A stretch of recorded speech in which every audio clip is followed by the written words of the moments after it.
Hi friends, ഇവർ വേദനയിൽ സീരിയലിലെ അച്യുതൻ ഇങ്ങനെ എന്തോ ആലോചിച്ച വിഷമത്തിൽ നിൽക്കുമ്പോൾ ഇത് കാണുന്ന ഭൂമിയുടെ അമ്മയ്ക്കും എന്താ കാര്യം, എന്തു പറ്റി, ഒന്നുമില്ലെന്ന് പറയുമ്പോഴും അതല്ല എന്തോ ഉണ്ട്. ഇന്നലെ ആ വീട്ടിൽ പോയി വന്നതിന് ശേഷമാണല്ലോ ഈ മാറ്റം.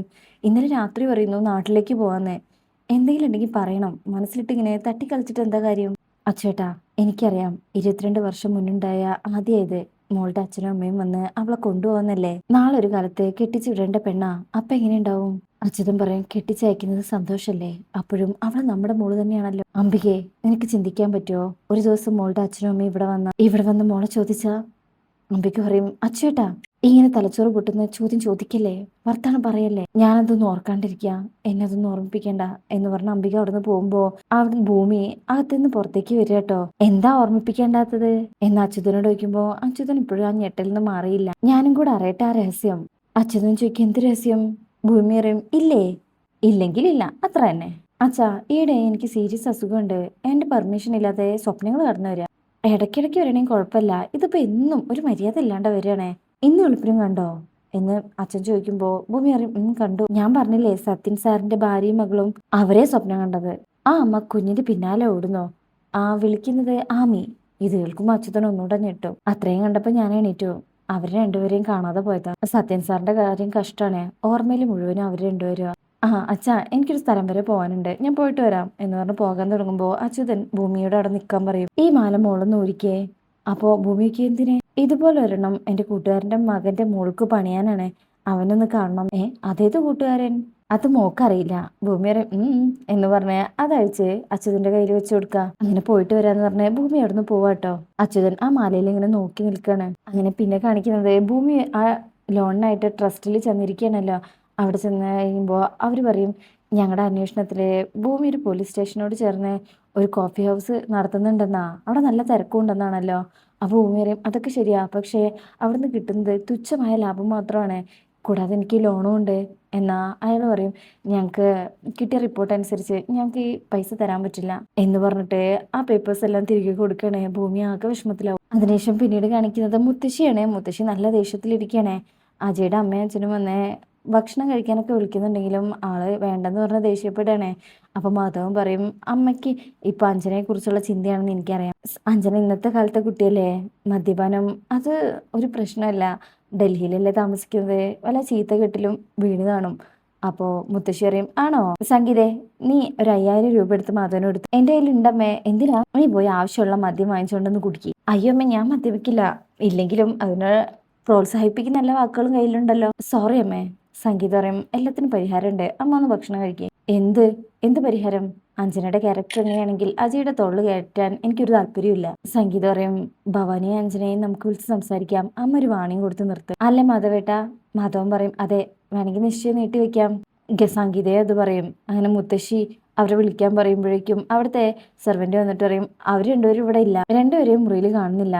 മുത്തശ്ശിക്ക് എങ്ങോട്ട് പോവാൻ? അപ്പോഴേക്കും അജയ് അങ്ങോട്ട് വരുന്നുണ്ട്. എങ്ങോട്ട് പോയതാന്ന് സംഗീതയോട് ചോദിക്കുമ്പോൾ സംഗീതയ്ക്കും അറിയില്ല, അജയോട് ചോദിക്കുമ്പോൾ അജയ്ക്കും അറിയില്ല. അപ്പോഴായിരിക്കും മാധവനൊരു കോള് വരുന്നത്. ഞാൻ ഭഗവതി ക്ഷേത്രത്തിലെ പൂജാരിയാണ്, അവിടെ ഭവാനി അഞ്ജനയുണ്ട്, അഞ്ജന കയ്യില് കർപ്പൂരം കത്തിച്ച് നിൽക്കാണ്.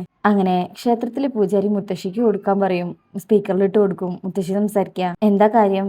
അവിടുത്തെ കൊച്ചുമോളുടെ കാര്യം പറയാനാ. ആരാ, അഞ്ജനയോ? തിരുമേനി പറയും, അതെ, ഇവിടെ വന്ന് ഉരുൾച്ച 25 വട്ടം. ഇത് കേൾക്കുമ്പോ തന്നെ അവരെല്ലാരും ഞെട്ടും. കുട്ടി നന്നായി ക്ഷണിച്ചു, ഇപ്പൊ കയ്യിൽ കർപ്പൂരം കത്തിച്ച് നിൽക്കുക, വേഗം വന്ന് രക്ഷിക്കണം. മുത്തശ്ശി പറയും, അവളുടെ അമ്മ ഭവാനി അവിടെ ഇല്ലേ? ഉണ്ട്, ആ മാഡം പറഞ്ഞിട്ടൊന്നും അനുസരിക്കുന്നില്ല. അജയ്, മാധവ് വണ്ടി എടുക്കുക. അങ്ങനെ അവർ വേഗം തന്നെ അങ്ങോട്ട് പോവാണ്. ഭൂമി ഒരു രാഷ്ട്രീയ പാർട്ടിയെ കണ്ടിട്ട് അച്ഛൻ്റെ ലോണിന് വേണ്ടിയിട്ട് അതൊന്നും പെട്ടെന്ന് ഫാസ്റ്റ് ആക്കി തരണം എന്ന് പറയാൻ തുടങ്ങുമ്പോൾ, എത്ര വോട്ട് ഉണ്ട്, ആർക്കാ വോട്ട് ചെയ്യുന്നത്, അങ്ങനെയൊക്കെ അയാൾ ചോദിക്കും കേട്ടോ. അത് സീക്രറ്റ് അല്ലേ എന്ന് ഭൂമി പറയുമ്പോൾ, ഹാ, നിന്നെ എനിക്കറിയാം, നീ ആ പോലീസ് സ്റ്റേഷൻ്റെ അടുത്ത് കച്ചവടം ചെയ്യുന്നവളല്ലേ, കംപ്ലൈൻറ്റ് എഴുതി കൊടുക്കുന്നവള്. കംപ്ലൈൻറ്റ് അറിയാം, ഇതൊക്കെ ഞങ്ങൾക്കറിയാം. ഭൂമിക്ക് വല്ലാണ്ടാവും. എൻ്റെ അച്ഛൻ്റെ കാര്യം? നിന്റെ അച്ഛൻ അത് കിട്ടാതെ നിൽക്കാൻ വേണ്ടി എന്തൊക്കെ ചെയ്യാൻ പറ്റുമോ അതൊക്കെ ഞാൻ ചെയ്യും. അതിൽ ഭൂമിക്ക് അങ്ങ് നല്ല ദേഷ്യം വരും കേട്ടോ. നന്നായിട്ട് അങ്ങോട്ട് പറയുന്നുണ്ട്. അങ്ങനെ ഒരുപാട് ചീത്ത വിളിച്ചിട്ടാണ് ഭൂമി അവിടുന്ന് പോകുന്നത്. ശേഷം ക്ഷേത്രത്തിലെ ഭവാനി മുത്തശ്ശിക്ക് വരുന്നത് ഇങ്ങനെ കണ്ടു നിൽക്കും. ശേഷം കരഞ്ഞോണ്ട് അടുത്തേക്ക് ഓടും. അമ്മേ, എന്റെ മോളെ എനിക്ക് നഷ്ടമായി, അവള് മരിക്കാൻ തീരുമാനിച്ച മട്ടാ. ഇത് കേൾക്കുമ്പോൾ എല്ലാവരും പേടിച്ചു പോകും. അയ്യോ, ഇന്നലത്തെ സംഭവം അവളെ വല്ലാതെ പ്രശ്നത്തിലാക്കിയിട്ടുണ്ട്. അവളുടെ മുത്തശ്ശിയാ ദൈവം, ആ മുത്തശ്ശി അവളോട് പിണങ്ങി ചെയ്തതിനെ പശ്ചാത്തപിക്കണം എന്ന് പറഞ്ഞ് ഈ ക്ഷേത്രത്തിൽ 25 തവണ അവൾ ഉരുണ്ടു. മുത്തശ്ശിയുടെ മനസ്സ് വേദനിപ്പിച്ചതിൽ അവളുടെ വിഷമം. അവളെവിടെ? ദേവിക്ക് മുന്നിലെ കയ്യിൽ കർപ്പൂരം വെച്ച് പ്രാർത്ഥിക്കുക. പശ്ചാത്താപ പ്രാർത്ഥന. എനിക്കത് കണ്ടു നിൽക്കാൻ കഴിഞ്ഞില്ല. അമ്മയൊന്നും വേഗം വാ, അജി ഒന്ന് രക്ഷിക്കണം. അങ്ങനെ എല്ലാരും കൂടെ അഞ്ജനയുടെ അടുത്തേക്ക് ചെല്ലാം. ഈ കാഴ്ച കണ്ട് എല്ലാരും കൂടെ ഞെട്ടിപ്പോകും. അജയ് പെട്ടെന്ന് തന്നെ വന്ന് ആ കൈ തട്ടി മാറ്റുകയാണേ കർപ്പൂരം. മുത്തശ്ശിക്കും എന്താ കുട്ടി കാണിക്കുന്നത്? അയ്യോ, കൈ നന്നായിട്ട് പൊള്ളിയല്ല. അഞ്ജന കൈ തട്ടി മാറ്റും. ഞാൻ മരിച്ചു പോട്ടെ മുത്തശ്ശി. ഇങ്ങനൊരു അവിവേകം കാണിക്കണം മോളെ.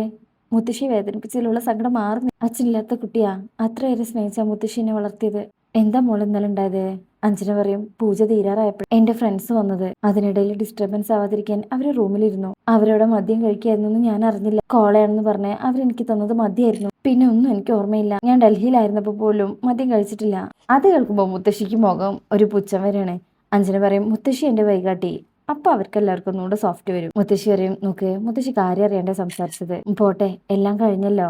അപ്പൊ ഭവാനി പറയും, ഇവൾക്ക് അജയ് എന്ന് വെച്ച ജീവനാ. അജയ് ആകെ പേടിച്ചു കേട്ടോ. അഞ്ജന പറയും, എനിക്ക് അജയ് ഇല്ലാതെ ജീവിക്കാൻ കഴിയില്ല. അത്രയധികം ഞാൻ സ്നേഹിച്ചു പോയി. ഭവാനി പറയും, ഞാൻ പറഞ്ഞതാ അജയ് നിനക്കുള്ളതാണെന്ന്, അല്ലേ അമ്മേ? മുത്തശ്ശി പറയും, അതെ, എന്റെ തീരുമാനം മാറിയിട്ടൊന്നുമില്ല. അത് അജയ്ക്ക് വീണ്ടും വലിയ ഷോക്കാവാ. മോനെ അജയ്, നീ ഇങ്ങോട്ട് വാ. എന്നിട്ട് രണ്ടുപേരുടെ കൈയും പിടിച്ചിട്ട് പറയും, നിങ്ങൾ രണ്ടുപേരും സുഖമായി ജീവിക്കേണ്ടവരാ. ഈ തീരുമാനം ഇനിയും തുടരും. അത് അജയ്ക്കാണ് വല്ലാത്ത സങ്കടാവുന്നത്. അഞ്ജനയ്ക്ക് സന്തോഷമാവും, ഭവാനിക്കും. ഒരു കാര്യം ചെയ്യും, മോളെ വേഗം ഹോസ്പിറ്റലിൽ കൊണ്ടുപോ. കൈ നന്നായിട്ട് പൊള്ളിയിട്ടുണ്ട്. ആ ശരി അമ്മേ എന്ന് പറഞ്ഞ് ഭവാനി മോളെ കൂട്ടി അവിടെ നിന്ന് പോവാം. അജയ് ഇപ്പൊ ഒന്നുകൂടെ സങ്കടത്തിലായിരിക്കുക. നാനയോടൊപ്പം ഉണ്ടായിരുന്ന ആ പ്രണയ നിമിഷങ്ങളൊക്കെ ഇങ്ങനെ ആലോചിക്കുന്നുണ്ട്. വിശേഷം പിന്നീട് കാണിക്കുന്നത് ഭവാനിയും അഞ്ജനയും കൂടെ തിരുമേനിക്ക് പൈസ കൊടുക്കുകയാണേ. ഇതാ തിരുമേനി, ഇനി ആവശ്യമുണ്ടെങ്കിൽ വിളിക്കും. ആയിക്കോട്ടെ എന്ന് പറഞ്ഞ് അത് വാങ്ങിച്ച് അയാൾ അവിടെ നിന്ന് പോകും. അല്ലമ്മേ, ഹോസ്പിറ്റലിൽ പോകണ്ടേ? ഡോക്ടർ കാണണ്ടേ? നിന്റെ കൈ വേദനിക്കുന്നുണ്ടോ? വേദനിക്കുന്നുണ്ടോന്നോ? എത്ര സമയം കർപ്പൂരം കത്തി കൈ നിന്ന്? എന്നതാ ഹോസ്പിറ്റലിൽ എത്തി. അഞ്ജന പറയും, എങ്കിൽ ഡോക്ടർ ഭവാനി കർപ്പൂരം കത്തിച്ച് എന്റെ കൈ പൊള്ളി. ഭവാനി പറയും, കയ്യിൽ വെച്ച് ആർട്ടിഫിഷ്യൽ ചർമ്മം എടുത്തങ്ങ് കളയി. അപ്പൊ അഞ്ജന അത് പീൽ ചെയ്ത് കളയാണ്. ഇപ്പൊ വേദന മാറിയോ? മാറി ഡോക്ടർ. ഇതിന്റെ പുറത്താ കർപ്പൂരം കത്തിച്ചു വെച്ചത്. എനിക്ക് ചെറിയ ഭയം ഉണ്ടായിരുന്നു, ആരെങ്കിലും മനസ്സിലാക്കുമെന്ന്. അജയ്ക്ക് മനസ്സിലായിട്ടില്ല. അവന്റെ പോലീസുകാരൻ ഉണർന്നില്ല. അവൻ മറ്റെന്തോ ആലോചനയിലായിരുന്നു. പിന്നെ ഇതിന്ന് കിട്ടിയ ഗുണപാഠം എന്താ? ആ കിളവിയെ മന്തിയാക്കാൻ നല്ല സുഖം. ആ വിഡി കോളേജിലാണല്ലോ സംഗീതയും മാധവനും പഠിക്കുന്നത്. എന്റെ പെർഫോമൻസ് എങ്ങനെ? ഭവനി പറയും, നീ പൂനെയിലേക്ക് പെട്ടിയെടുത്തു. അഞ്ജനയ്ക്ക് എന്ത്? ആ പൂനെ ഫിലിം ഇൻസ്റ്റിറ്റ്യൂട്ടില് പഠിക്കാനേ. അഞ്ജന പൊട്ടിച്ചിരിക്കുക. എന്നാ വിട്ടാലോ, ഒരു ബെസ്റ്റ് ഹോട്ടലിലേക്ക് ട്രീറ്റ് നടത്താൻ എന്ന് പറഞ്ഞിട്ട് അവർ രണ്ടുപേരും അടന്നു പോവാട്ടോ. അതിനുശേഷം പിന്നീട് കാണിക്കുന്നത് അച്യുതൻ ഇങ്ങനെ ഹോസ്പിറ്റലിൽ ഇരിക്കുന്ന കേട്ടോ. അവിടെയാണ് ഈ ഭാഗം കഴിയുന്നത്. അപ്പോൾ റിവ്യൂ ഇഷ്ടമായിട്ടുണ്ടെങ്കിൽ എല്ലാവരും ചാനൽ ഒന്ന് ലൈക്ക് ചെയ്യുക, സബ്സ്ക്രൈബ് ചെയ്യുക, സപ്പോർട്ട് ചെയ്യുക. താങ്ക്